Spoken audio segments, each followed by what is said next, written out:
inside the competition. You got it? And then I asked the second person, उसने भी ऐसा ही बोला, बोला चलो दोनों गए ये. You got it? So, and then Tufail Ahmed asked me, Sultan तूने कितने लिखे? बोला all 300.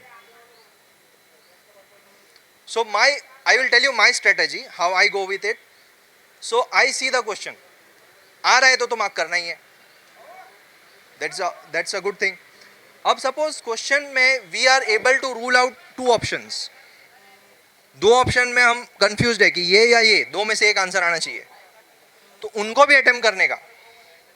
Even if you are able to rule out 2 options, attempt that question, because the chances of getting that question right is 50% now.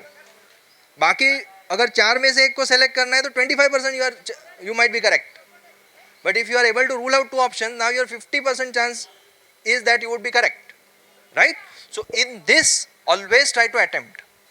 अगर छोड़ना कौन सा question होता है जिसमें कुछ भी समझ में ना आए, you are not able to understand anything, ये क्वेश्चन कहना क्या चाह रहा है, तो वो छोड़ना चाहिए. तो फॉर मी इन इट ऐसा कोई क्वेश्चन था ही नहीं जो मुझे पूरा समझ में नहीं आया. So I attempted all.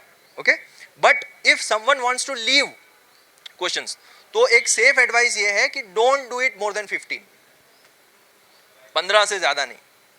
अगर 15 से ज़्यादा किया तो you are out of competition. आप ही गिन लो ना आपके मार्क्स कितने आएंगे, राइट?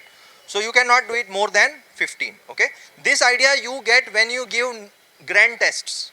तो ट्राई करके देखो, किसी में यू अटेम्प्ट ऑल एंड देखो कितना नेगेटिव मार्किंग मिला, कितना बेनिफिट मिला. कैलकुलेट करो प्रॉफिट लॉस. सिमिलरली एक टेस्ट में क्या करो, तुम लोग 50 नहीं अटेम्प्ट करके देखो, फिर देखो कैसा जाता है rank. So that is why giving GTs is very important. Okay, I have given more than 50 GTs, more than 50, more than that but not less. कभी कभी तो दिन में 2-3 दे देता था. Okay, now why this is important, because you should know that if I do this, if I don't attempt this question and if I attempt this question, what are the benefits and what are the losses? And that you will only get if you have done mock tests. Okay, now another question is, how often should we solve GTs? कितना often GT solve करना चाहिए? Commonly asked question है.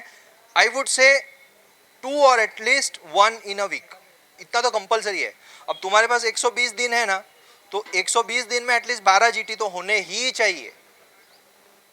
12 to 15 GTs. You arrange it anyhow in your this thing, and last week जो रहेगा तुम्हारा exam का, उसमें at least 2 GT होना चाहिए, so that your brain is not fatigued. The